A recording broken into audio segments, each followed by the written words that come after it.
सदरची आज जी कारवाई केलेली आहे ती आमचे महाराष्ट्राचे आयुक्त राजेश देशमुख साहेब, सह आयुक्त प्रसाद सुर्वे साहेब आणि आमचे विभागीय उपायुक्त प्रदीप पवार साहेब आणि आमचे ठाणे जिल्ह्याचे अधीक्षक श्री उत्तम शिंदे साहेब यांच्या मार्गदर्शनाने केलेली आहे.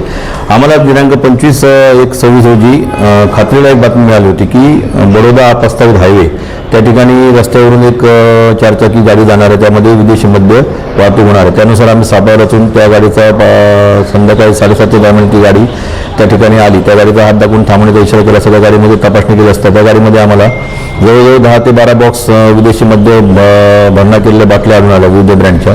त्याच्यासोबत आम्हाला कॅप मिळाला. संशय जास्त बळाल्यानंतर त्याच वाहनासोबत जो आरोपी मिळाला होता केणी म्हणून, त्याच्याकडे चौकशी करत होतो. बोला कोंडेरी गावातनं आम्ही आलो. त्या ठिकाणाहून जवळजवळ एक 5-1 किलोमीटर कोंडेरी गाव म्हणून आहे. त्या ठिकाणी गेलो असतो. त्याच्या घरामध्ये आम्हाला जवळजवळ म्हणजे 12 लाखाचा मुद्देमाल मिळून आला. त्या ठिकाणी प्लॅस्टिकचे जार 20 लिटरचे पाण्याचे असतात, त्या जारमध्ये ब्लेंड होता विस्कीचा आणि बकार्डी रमचा. आणि त्या ठिकाणी रिकामी बाटल्या, तसेच रॉयल चॅलेंज बाटल्यांच्या 180 मिलीच्या बुचं, रॉयल स्टॅग विस्कीची प्लॅस्टिकची बुचं आणि रिकामी बाटल्या, असा टोटल एकूण टेम्पोसहित मुद्देमाला मोबाईल सहित एकूण 18-19 लाखाचा मुद्देमाल आम्ही जप्त केलेला आहे.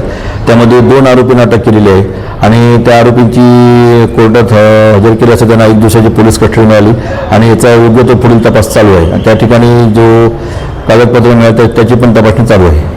ती मूळ आपण अशी मिळून आढळून आली की तो जो जारमध्ये मिळून आलेला विदेशी मद्य साठा जो ब्लेंड म्हणतो आपण त्याला, तो त्यांनी कुठून आणला, बिस्लेरी बाटल्यामध्ये भरलेला होता, तो कुठून आणला, त्याचा आता तपास चालू आहे.